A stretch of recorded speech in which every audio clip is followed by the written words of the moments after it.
So I was laying down late last night when the phone rang, and it was President Trump. To me, even though he's my friend and I've known him for 35 years, it's the President of the United States, and it doesn't really matter what time it is. So anyway, we had our usual back and forth.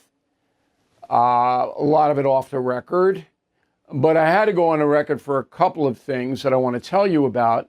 Yesterday, we analyzed that a negotiation between Iran and the USA might be led by Vice President Vance, but I cited the source for that, the Guardian newspaper, and I told you it is an unreliable publication, and it's exactly what it is. It's not going to be Vice President Vance taking the lead in the negotiation. It is going to be Witkoff and Kushner. The two have been doing it all along. Now, Iran has not agreed yet. I don't know whether they will.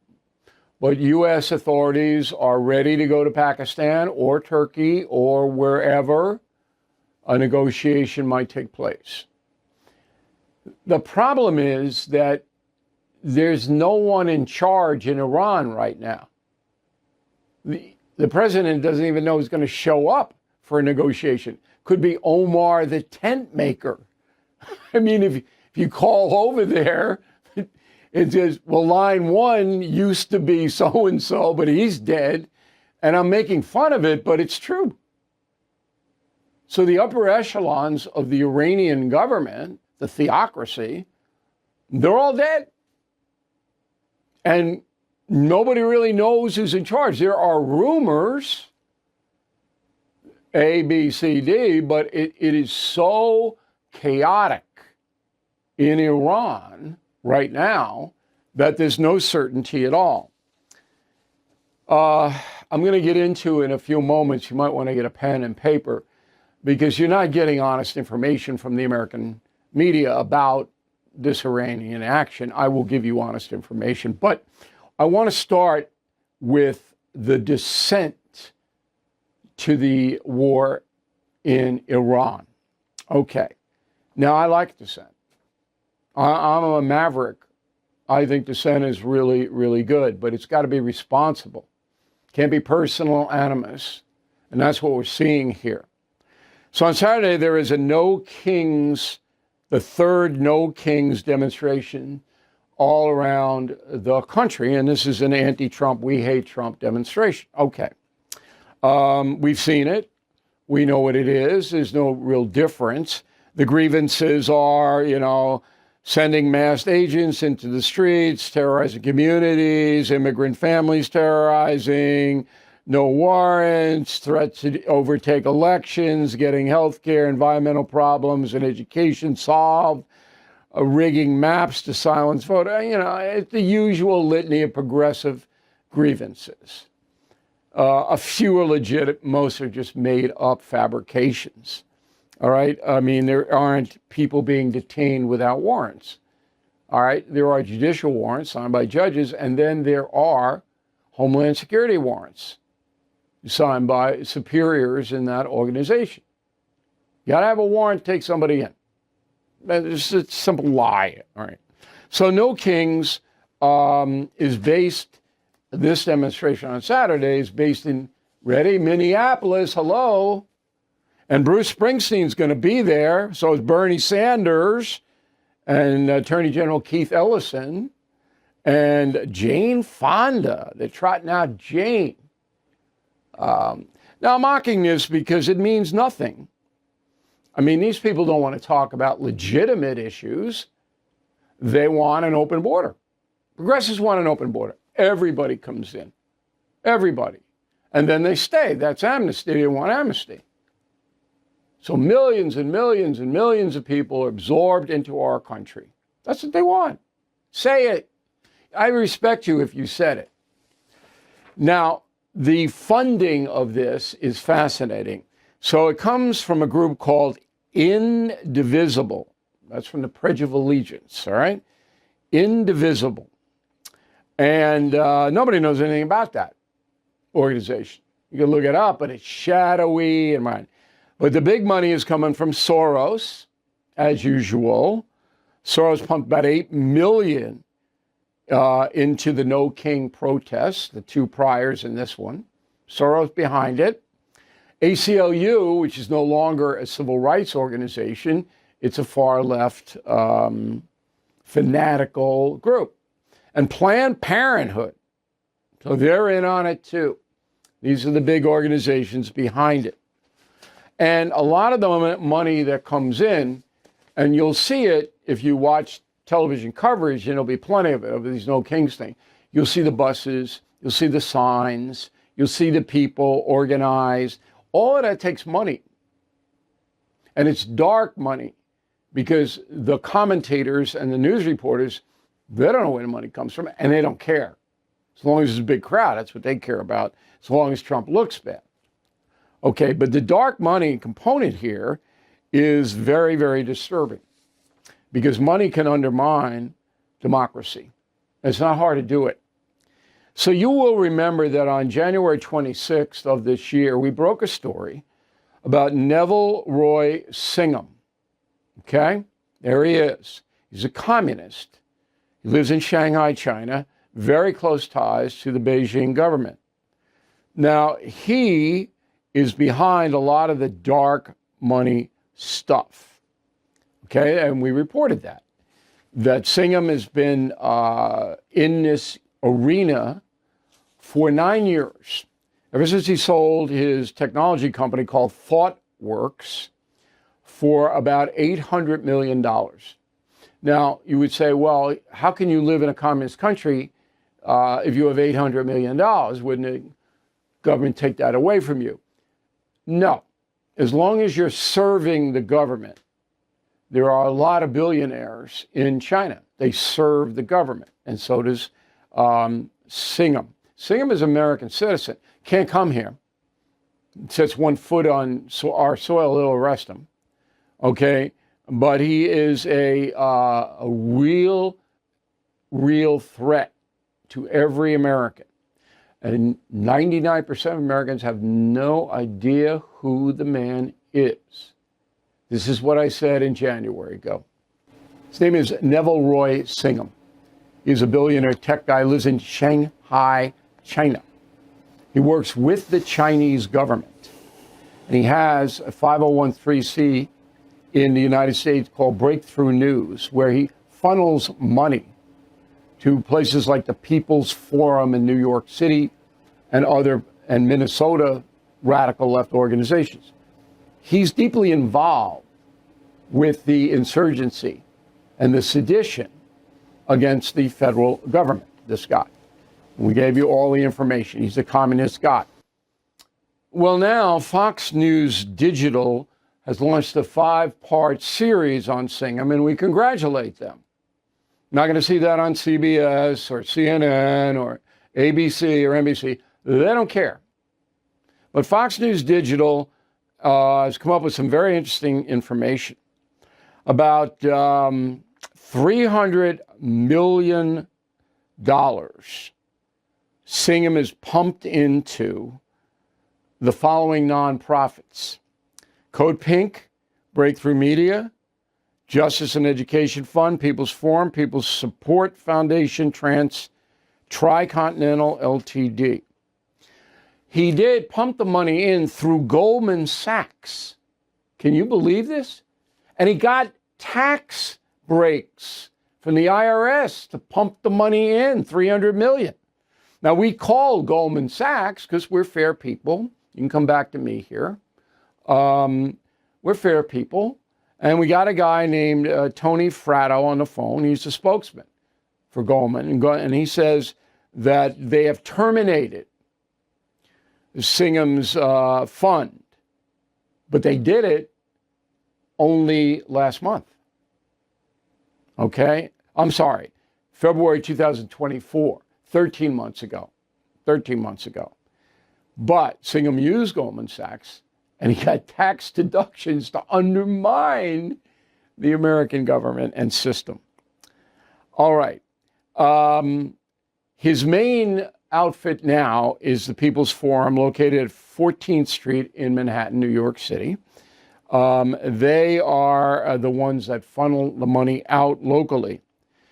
And Code Pink, answer. He's married, Singham is, to the co-founder of Code Pink, Jody Evans. And guess where they all showed up last week? Havana. They all showed up to prop up the Cuban government, which is on the ropes. Now, the Justice Department, come on, Kash Patel. Hello? Okay? You got to investigate this. This is subversion at the highest level, using our system. And maybe there's an investigation, but nobody's telling us. The Justice Department is the only mechanism on the planet that can stop this and expose it. If you go out tonight and say, hey, you know this guy, Roy Singham? Nobody's going to know it. This is a suppression. Very, very dangerous. And all the progressives, all these idiots out, no king. If you go up and you go, so how about Neville Roy Singham? And, you know, he bought that sign for you. Who? No idea. This is bad. Now, we're proud that we broke the story, an independent news agency, the No Spin News, BillO'Reilly.com, you all know. And we applaud Fox News Digital. Picked it up. They picked it right up.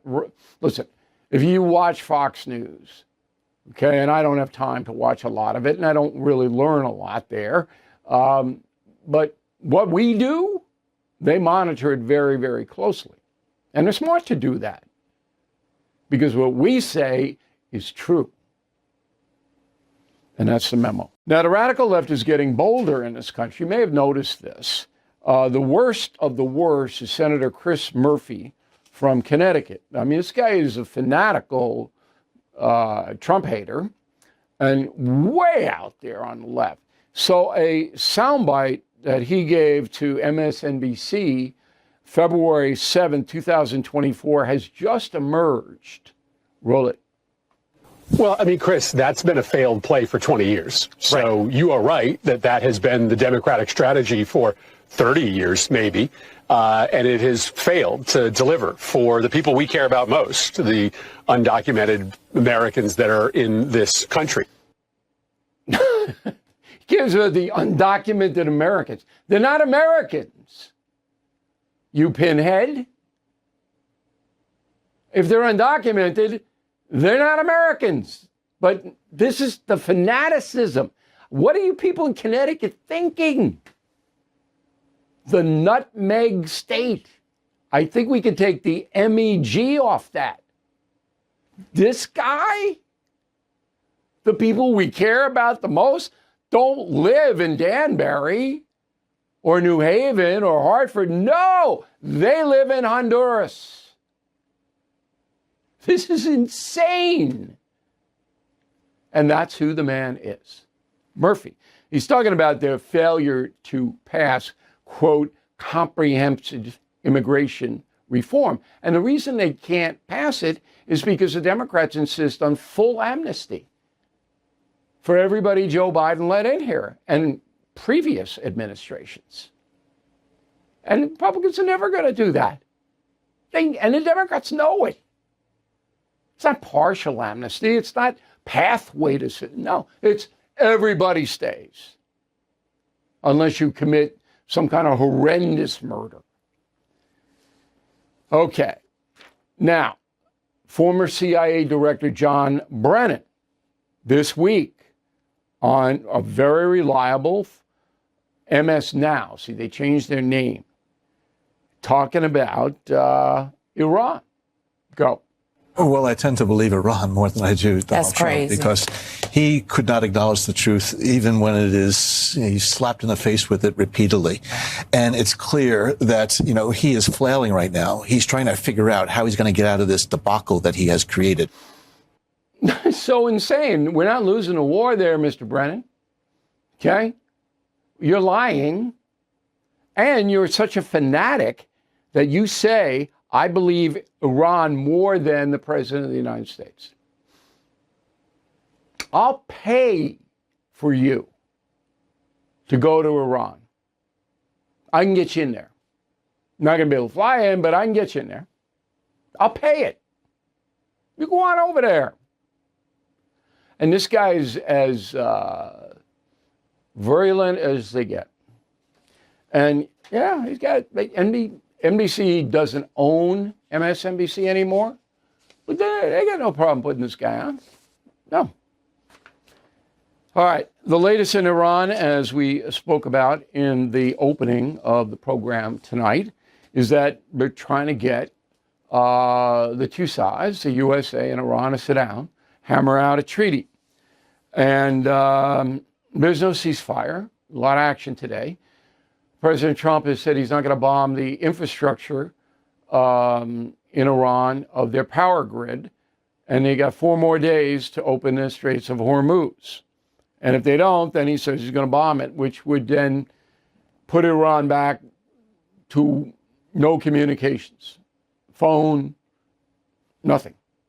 Just wipe it completely off. Now, part of the so-called peace plan the United States wants, and Israel, of course, nuclear capabilities must be dismantled. That's a must.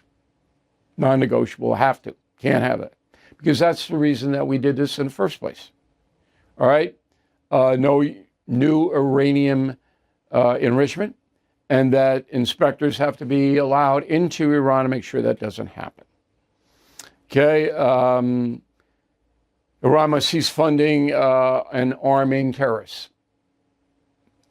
And no more missile program, and on and on. Now, many of you write to me, and legitimate, absolutely. Well, we can't trust Iran. That doesn't mean you don't make a deal, because it's better for the worldwide economy if the Strait of Hormuz opens under Allied supervision, of course. Okay, we don't let Iran run it. It's much better for the world. That is a huge plus. The only reason Iran's holding out is because it believes that the United States, the people, will get tired of paying $1 more for gas, a gallon, and hurt Trump.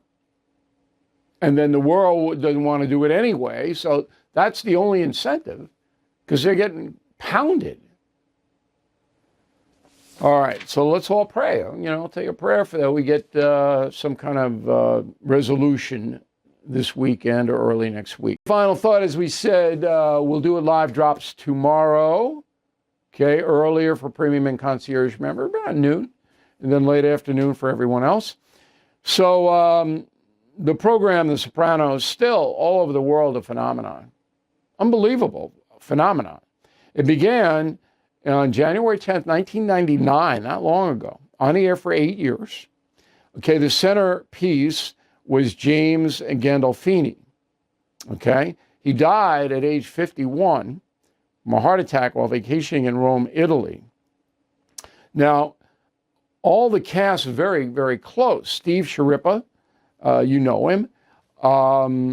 He was not only in The Sopranos, but in Blue Bloods. He never wanted to be an actor at all. But anyway, he was close to Gandolfini. Roll the tape. Jim was always a pro. People say, did you guys have fun on the set? Yeah, we had fun. It was all business. He was working 16 hours a day, 5 days a week. Mm-hmm. And listen, a great guy, not without problems. I mean, that's common knowledge, right? But not on the set, never when he was working. You saw none. There was none of that. Was he the leader of the gang? Absolutely. Okay. In a positive way. So you can't come in and, it was a good vibe. It really was like a family. We were close, very respectful. Nobody could come in and be disrespectful to one another. That wasn't flying either. All right. So Gandolfini was kind of like the chief of police, if you want to use a bad. Well, I mean, but kind of by example. I mean, he was the guy. But it was such an intense program. Did you guys have any laughs off camera? No, absolutely. We went out constantly. I mean, we enjoyed every moment. I mean, those guys with Michael, Jim were in their late 30s. I was my early 40s. We went out. We were like playing for the Yankees. So Sherriva gives us all the inside stuff on the Sopranos and Blue Bloods. And he's a little teed off. Blue Bloods got canceled by CBS. And he's a pretty good explanation on why that happened. So again, that is We'll Do It Live tomorrow, and we hope you check it out. The other one is a podcast I appeared on, Fly on the Wall, with David Spade and Dana Carvey. Roll that. I feel like I'm on your show. Spade looks like he's in a bat cave. You look like you're in Bali, Indonesia. You got to have plants in podcasts. Because most people you interview are potted plants anyway. Shots fired. Thanks for having me on, you guys. I really appreciate it. Very nice of you. You seem to have unlimited energy. Are you going to take a nap after this podcast? I may take a nap during the podcast. Yeah, that's what most of the customers do. I wrote the book specifically for the church lady. She demanded that I write Confronting Evil to get all the evil out there. What the church lady commands, I do. I talked to her before I came out. I can only paraphrase it. Well, Mr. Bill O'Reilly writes a book about naughty people when he could have been writing about himself. So it goes on like that. You can catch Fly on the Wall on Spotify, Apple Podcasts, YouTube. That drops tomorrow, so you can see. And we'll have all this on BillO'Reilly.com. We'll have all the links and all of that stuff. So I'm overexposed, I understand. But this stuff is entertaining and informative. That's the key. People learn stuff, but they have fun doing it. That's why we're so successful, because we don't take ourselves that seriously. Even, sometimes we have to, because there are terrible things happening. But we like to bring in a value, and we have it this weekend. So we hope you check out BillO'Reilly.com. Thank you for watching No Spin News tonight. We will see you again on Monday. Another ridiculous week. I mean, I got to cut back. I could not eat this morning. I didn't have time. From the time I got out of the sack about 7:30 a.m. till airtime, constant. Now, I'm not whining. I'm reporting. Okay? I don't have to do this, but we have so many projects. And I'll be in D.C. the rest of the week after tonight, and I will tell you about that in the final thought, why I have to go down there. But the talking point memo is important this evening, the release of the hostages in Gaza. And they never, of course, should have been taken, kidnapped. That's the best word, kidnapped in the first place.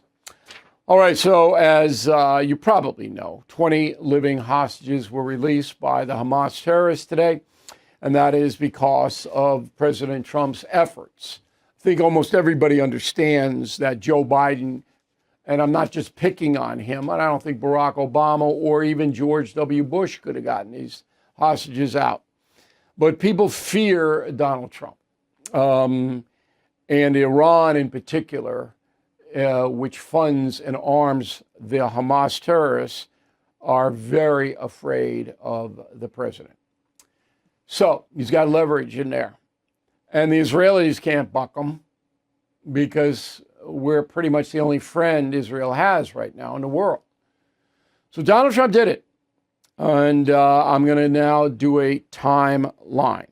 October 7th, 2023. 1,200 murdered, 1,200 Jews murdered. No reason. Hamas. I write about it in the opening of Confronting Evil. I put you right in the town. All right? And 251 people were kidnapped by Hamas on that day. Then there was a negotiation. I was a part of it, and I'm going to write about it in my last book, which will be out this time next year. I wasn't a major player in the first hostage release, but I was an expediter. I put people together. All right, so on January 19th this year, 2025, 33 hostages were released. You might remember that. But the terrorists held back 44, 20 living, 24 bodies. All right, since that time, the Trump administration had been trying to get them out. Very frustrating, extremely frustrating. At the same time, the Israeli government was pounding Gaza, and a lot of civilians were killed. Not Israel's fault in particular. It's what happens in war. Civilians are killed, and Hamas hides behind civilians. I'm not justifying, I'm not a military planner. I wasn't there. But I'm telling you, in every single war on this planet, innocent civilians get killed. It's just the nature of it. It's horrible evil.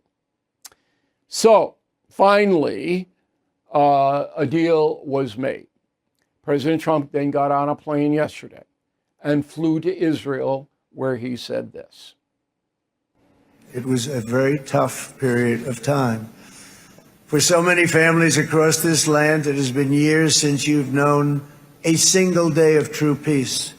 But now at last, not only for Israelis, but also for Palestinians and for many others, the long and painful nightmare is finally over.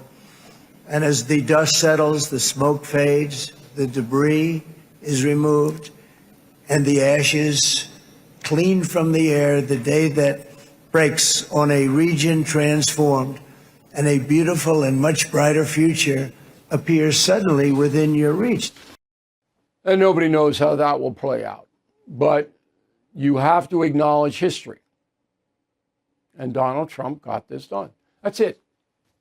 There's no but, there's why, there's none of that speculative garbage. We do not do that.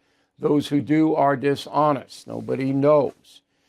So after speaking to the Israeli parliament, Donald Trump then got on Air Force One and went to Egypt.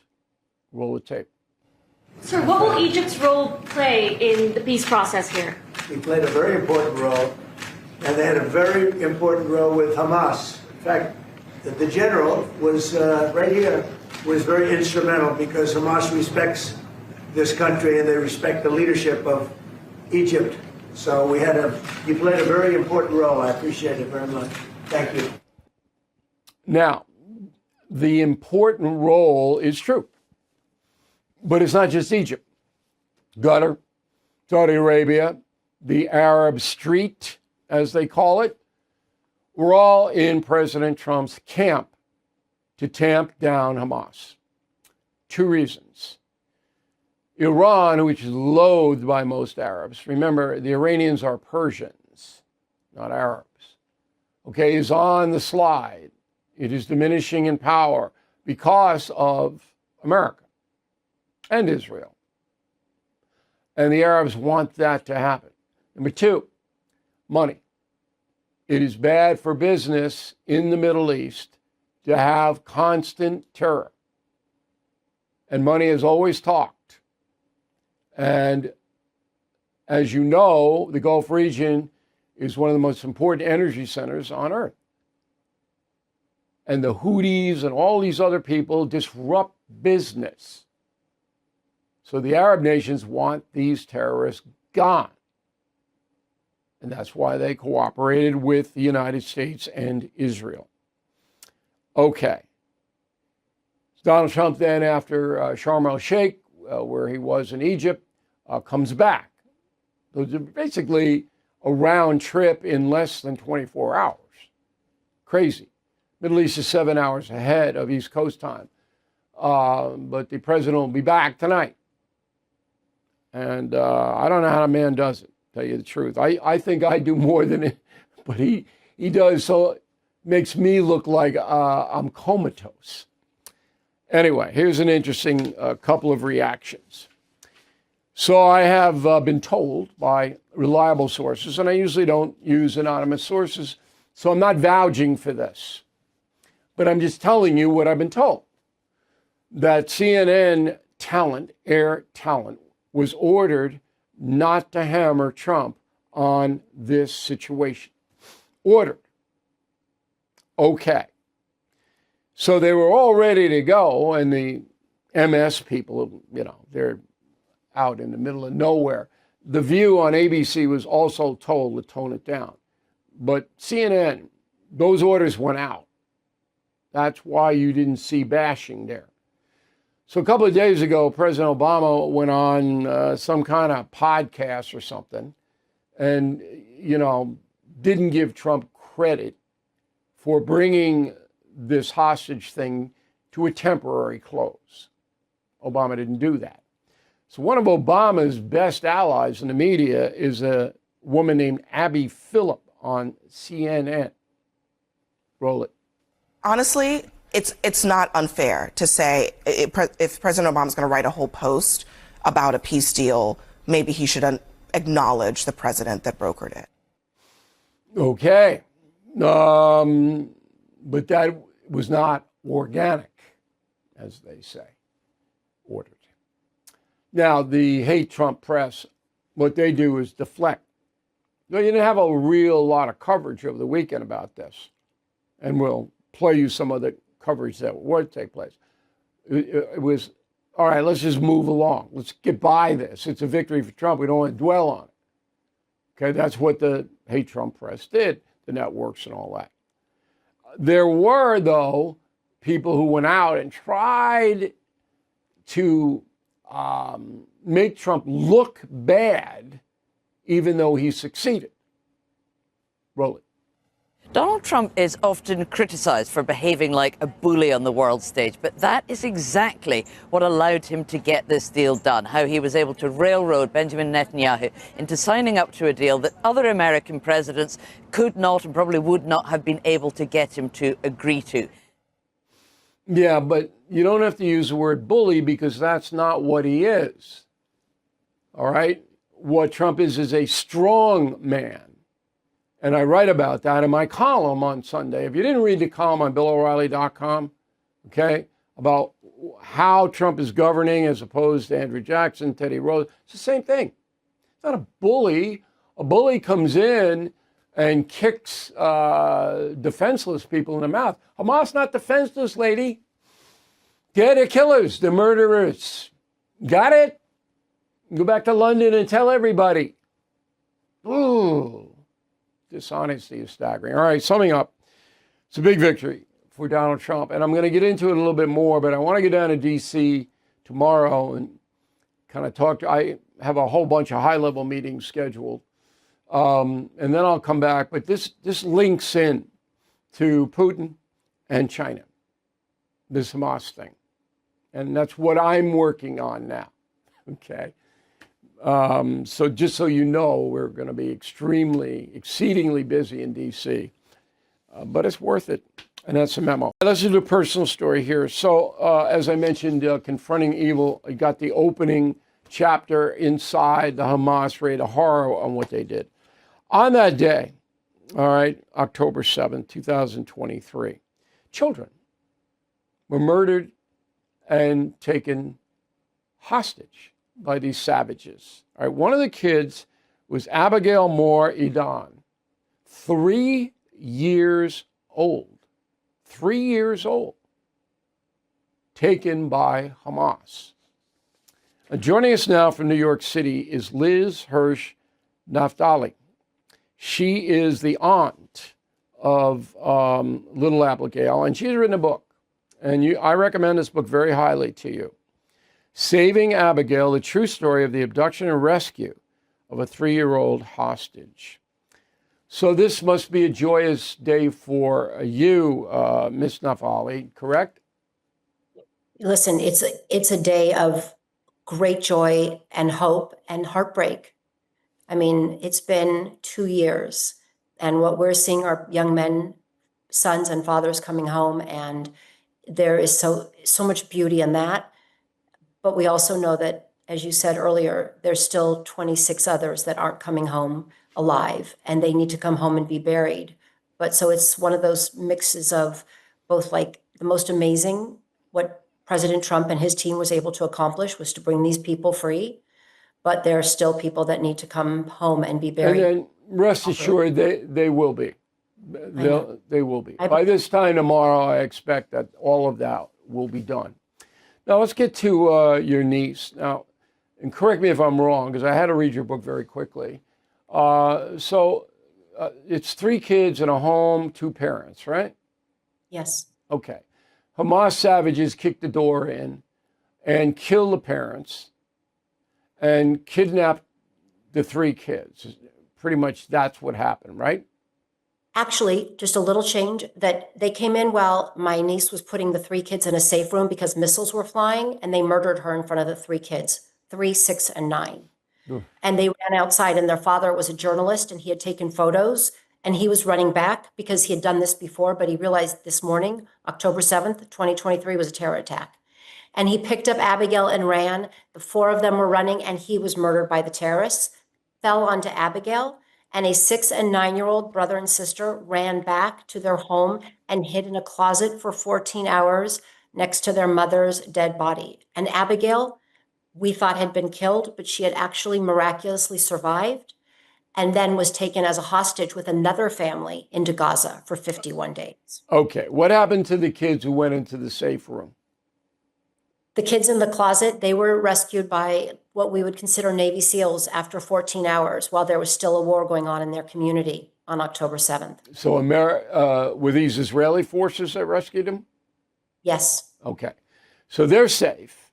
But little Abigail, 3 years old again, is gone, kidnapped, out of there. And the parents are dead, killed in front of their own offspring.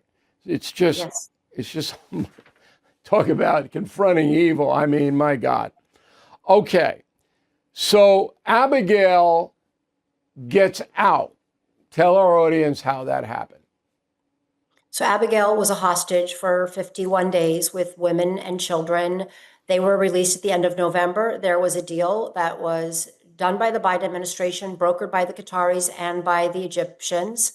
And when we saw Abigail on the 3rd day of this release, I knew that she was safe.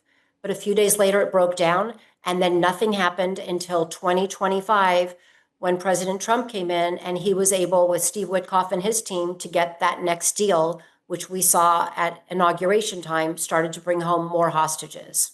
Right, that was the deal that I mentioned. That deal began, just so you know, I don't even know if you know this, about 3 weeks after Trump was elected president. And it took about a month, 5 weeks for it to come to fruition. So Abigail is released. She comes home to Israel. Who takes care of her? So, Bill, like when you say she comes home, like her house was destroyed, this neighborhood, this community destroyed by Hamas terrorists.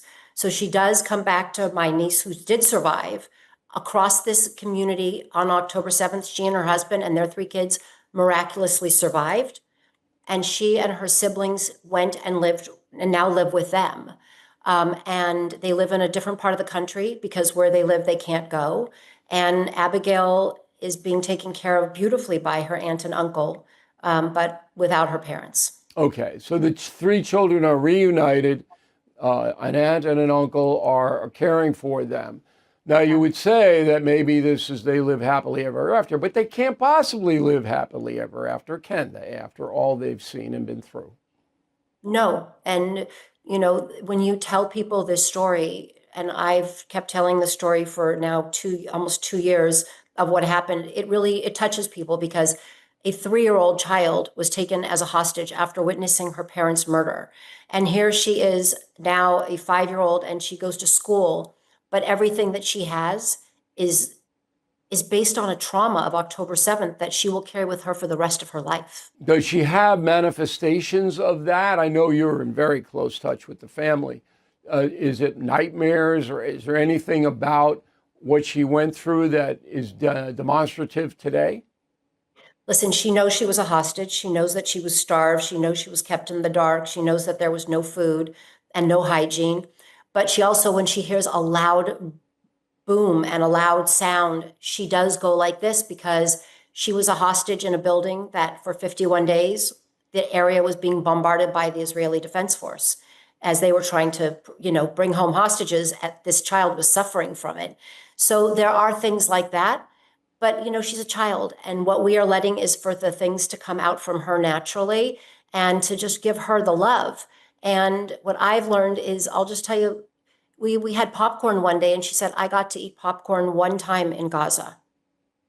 And you think to yourself, that was her memory, that one day she got to eat popcorn in Gaza.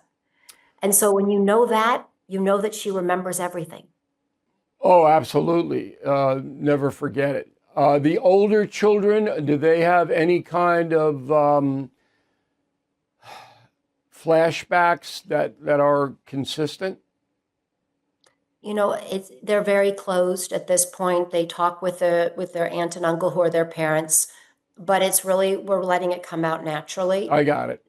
So they're not any child psychiatry or anything like that. You're just kind of letting them be kids, and then when it comes out, you'll deal with it, correct? Right, but just keep in mind, all children that were affected by October 7th in Israel, thousands and thousands of children all have therapists, as do my family.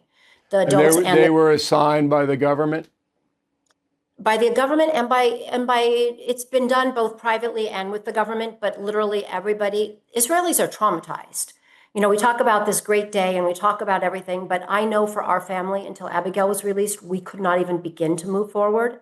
And I know for these families, they can just start to move forward with their loved ones home, but it's a nation that is waiting to move forward emotionally.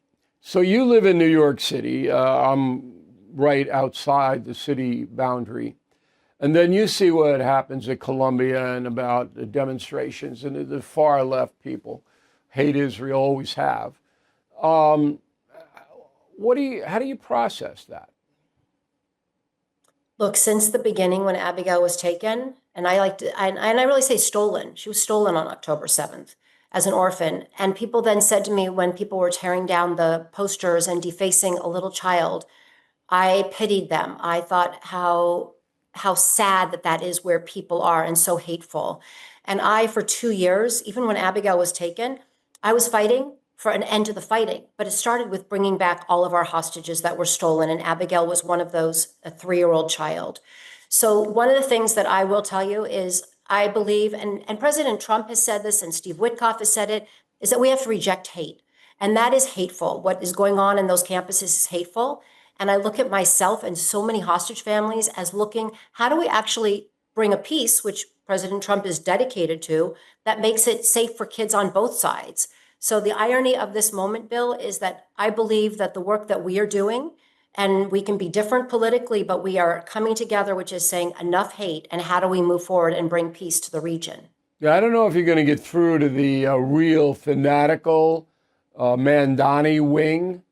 I mean, that must be painful for you as well. See that a guy might be elected the mayor of the city in which you live who can't stand Israel, and you'll never convert him no matter what you do. Look, I've learned in this process, I'm going to talk to people who want to know the truth and want to work together. And I will say this, that throughout my travels in the States, in New York, and the world, there are truly a lot of really good people. And I believe they are the majority, and the minority of people that you've discussed that are very loud and very vocal. I can't convince them to be on the side of truth and justice. So I'm going to talk to people who could be very different politically, very different nationally or religiously, but that want to know the truth and accept that on October 7th, there was a terror attack in Israel, and it affected Jews, Christians, and Muslims. Those people didn't care. They just wanted to kill. Well, that is the truth. So, Liz, we appreciate it very much. Again, the book is Saving Abigail, the true story of the abduction and rescue of a 3-year-old hostage. And you really want to know the truth, as Liz just said, you read this book. And we wish you the best, Liz. If we can ever be of any help to the family at all, you let us know, okay? Thanks for helping us out tonight. Final thought of the day, take an Amtrak down to D.C. tomorrow morning. Can't fly because it's raining or windy or cloudy or the moon's out or whatever. And I don't mind taking a train. I can do some work on the train. I'm not getting patted down, that kind of thing. So tomorrow we'll do our show from the DC. We'll do the No Spin News. And then after I tape, I'm going to go over to the White House. Charlie Kirk's widow is getting the Congressional Medal. All right, no, the Presidential Medal of Freedom. She'd get the Congressional Medal too, but the Presidential Medal of Freedom. So I was invited to be there. I don't know her. I didn't know Charlie Kirk very well, but as a sign of respect, I'm going to go to the White House and go to the ceremony. I'll report back to you on Wednesday. And then Wednesday night, the Big Three American show, O'Reilly, Stephen A., and Cuomo, News Nation, simulcast on CW Network and on Sirius. Huge. 8 p.m. Eastern. You're discussing everything. All Trump administration controversies and successes and failures. Boy, is that going to be wild. Okay? At the Kennedy Center. Live. Whoa. And then on Thursday, I'm doing a veterans documentary, which you're going to love. We're assessing all the generals, American generals throughout history, how good they were or not so good. And that'll be on Veterans Day. So that is my day in D.C., my week in D.C. I'm delirious already. But I hope you stay with us throughout the week. We'll have the best coverage of everything. I'm Bill O'Reilly. Thank you for watching No Spin News. We'll see you again from Washington tomorrow.